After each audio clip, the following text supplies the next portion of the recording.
ఎవరికీ నిరూపించుకోవాల్సిన అవసరం లేదు. విరాట్ తాను ఎవరికీ నిరూపించుకోవాల్సిన అవసరం లేదని, తన ప్రదర్శనే ప్రామాణికమని స్టార్ బ్యాటర్ విరాట్ కోహ్లీ అన్నాడు.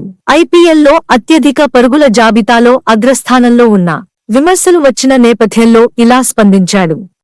కొన్ని విమర్శలకు స్పందించాల్సిన అవసరం లేదు. మైదానంలో ఏం చేయగలనో నాకు తెలుసు. ఎలాంటి ఆటగాడినో, నా సత్తా ఏంటో ఎవరికి నిరూపించుకోవాల్సిన అవసరం లేదు. మ్యాచ్లు ఎలా గెలిపించాలో నేనెవరినీ అడగలేదు. అనుభవంతో నేర్చుకున్నా. నన్నెవరూ ఏమీ అనొద్దు లాంటి మాటలు చెప్పను.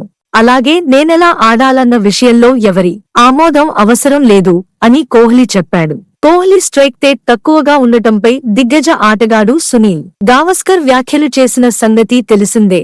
మరోవైపు ఐపీఎల్లో ఇంపాక్ట్ ప్లేయర్ నిబంధన తనకు నచ్చలేదన్న రోహిత్ శర్మ వ్యాఖ్యలతో కోహ్లీ ఏకీభవించాడు. ఇంపాక్ట్ నిబంధన విషయంలో రోహిత్ అభిప్రాయంతో ఏకీభవిస్తున్నా. ఇది అభిమానులకు వినోదం ఇస్తున్నా.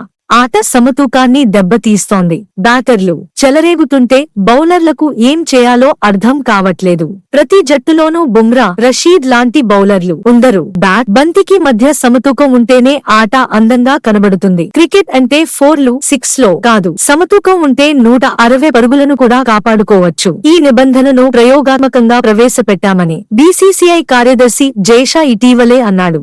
దీనిపై చర్చించి ఆటకు మేలు కలిగేలా నిర్ణయం తీసుకోవాలని ఆశిస్తున్నా విరాట్ పేర్కొన్నాడు.